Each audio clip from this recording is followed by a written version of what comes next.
so I can disrespect you. No. No. And that's the problem in the church. We got too much haters. It's fine if you want to hate me. That's your heart, your mind, and your feelings. But I promise you one thing. You're not about to disrespect me and think you're going to live comfortably. The curse of dishonor will follow you, and you can call that mother as much as you want. I'm in the word here, y'all. Them family who have been dishonoring you, them people you have been going to, who are God, leaving yourself undone just because you're going to obey God, and they're going to turn around and dishonor you. You are about to see this thing happen. They're going to know that, listen, they're about to know that you are a real true prophet of the Most High God. So what is here? Something within us that breaks up the idea of honoring people. We say, often quite righteously, I will only honor God. I only fear God. And we feel as if it's our task to keep others humble, lest their pride take over. Watch this. In fact, something happened. It is our pride that has taken over us, not people's pride, and it is fueled by our jealousy of somebody else's success. There are some people who hate you because they're jealous of you. Do you know how many? Let me tell you something. There's some people in your ministry that go to God, that they have great. They have the intention for the work of the ministry. The intention for the work of the ministry is great. And not everybody you see acting out in your ministry was ever ruled or always had a bad intention. You got to know when the power of word curse has been released against your congregation. There are some people who have been literally praying against your ministry. And they've been sending the spirit of dishonor to the heart and the mind of the people. Heard God saying, let your people not find you honorable.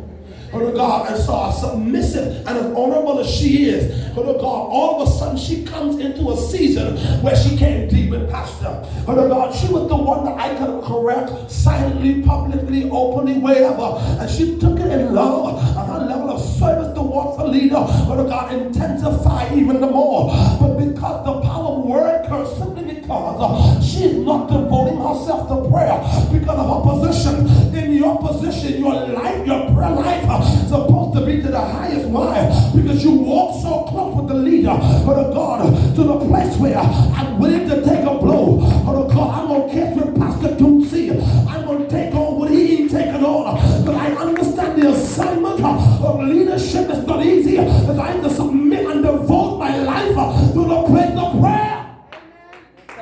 But instead of this, she lived a normal life.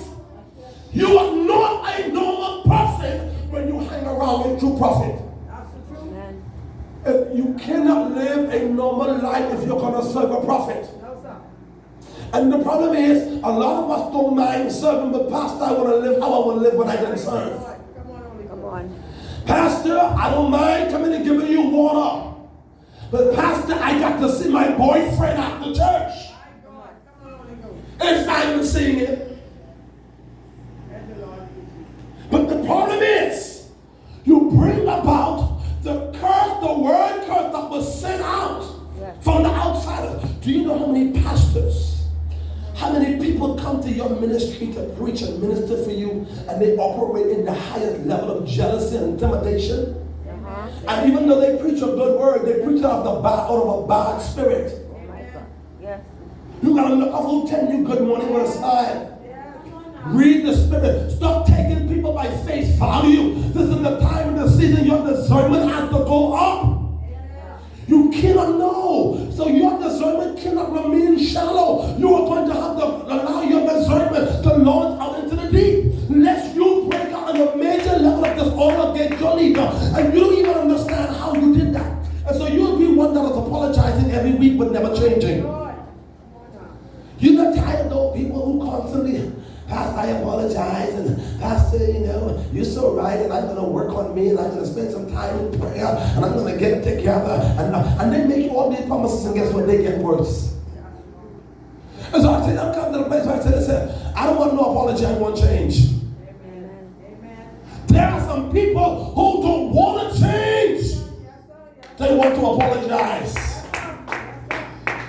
How many times people have hurt you and apologize over and over and over and over and over? You ain't tired? Hey, listen. Sick of your story. Sick of your apologies. I realize we don't have to be together. We don't have to. I am just trying to give you an opportunity to connect with greatness. And that's not me being self-centered or full of myself. That's me knowing the purpose and the call and the plan of God for my life. You understand right here? I want to deal with this.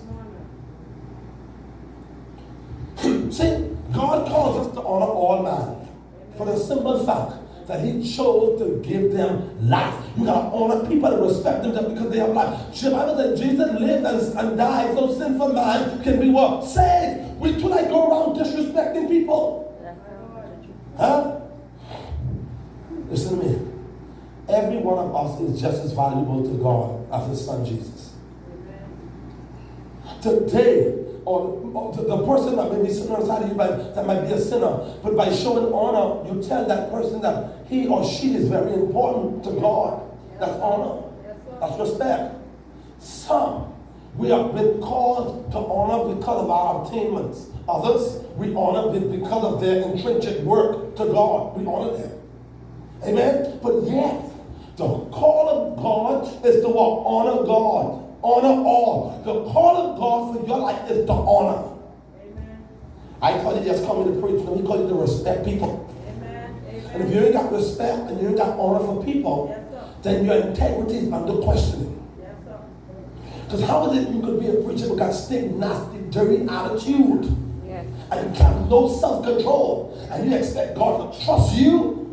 Because you would give me a word from God with one mouth, and in that same word cuss me because I did something wrong to you, or because you perceive.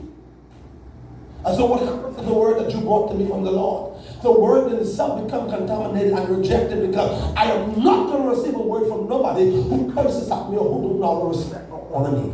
Amen. Save your prophecy. So tell me something. You got to understand, even with your leader, it's difficult for your leader to even hear God on your behalf when there's a level of dishonor toward him.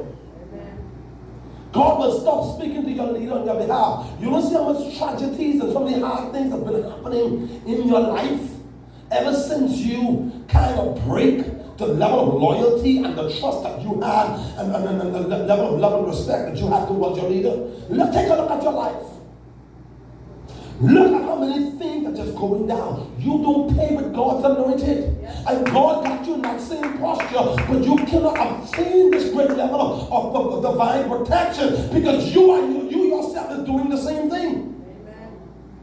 The level of respect you're looking for is what you should give to your leader. And the level of being disregarded that you are getting is because you disregard your leader. How, let's just take this right over here. When we talk about honor and respect, there are some people in ministry, and we've been saying for years, and I'm just throwing this out, just as a highlight so you can see where I'm going with this. And you say, listen, I want all the ministers out in service, and I need y'all to be on time. And this week we're going to be having a special service or whatever. And the thing is, you realize that some of them, they come late, don't call and be accountable to the fact that, hey, Pastor, I'm going to be running a few minutes late. No, that's out the door. No, that only happen for your job. That only happen for your boss. Yeah. And some don't come, no call, no show. And because we make them feel as if we need them, whenever they show up, we put them right in place. And that's what's killing you. Tell me something. When these people join your ministry, did they not meet you doing everything that you allowed them?